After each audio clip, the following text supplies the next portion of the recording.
এক মেয়ে তার শ্বশুর বাড়ি যাওয়ার আগে বাবাকে প্রশ্ন করলো, বাবা, আমাদের সামনের উঠোনের ওই গাছটাকে কি পেছনের বাগানে লাগানো যায় না?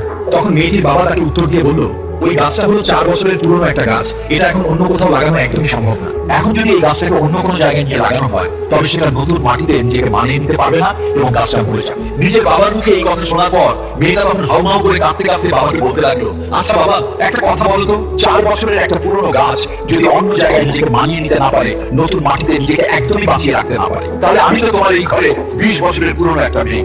আমি তো কোনো সামান্য একটা গাছ নই বাবা, আমি তো তোমারই মেয়ে। তাহলে তুমি বলো, আমি কিভাবে অন্যের একটা নতুন বাড়িতে গিয়ে নিজেকে মানিয়ে নিব আর নিজেকে সম্পূর্ণ বাঁচিয়ে রাখবো বাবা? মেয়ের মুখে এমন একটা কথা শোনার পর তার পরিবারের সবাই যেন একদম অবাক হয়ে গেল, আর তার বাবা অঝরে হাউমাউ করে কাঁদতে লাগলো। আসলে আমরা ছেলেরা মেয়েদের জীবনটাকে যতটা বেশি সহজ বলে মনে করি, তাদের জীবনটা কিন্তু ততটাও বেশি সহজ নয়, অনেক কঠিন। তাই আমি এই পৃথিবীর প্রত্যেকটা ছেলেকে বলবো, আপনারা সবাই দয়া করে মেয়েদেরকে মন থেকে সম্মান করতে শিখুন এবং তাদের ভালোবাসুন।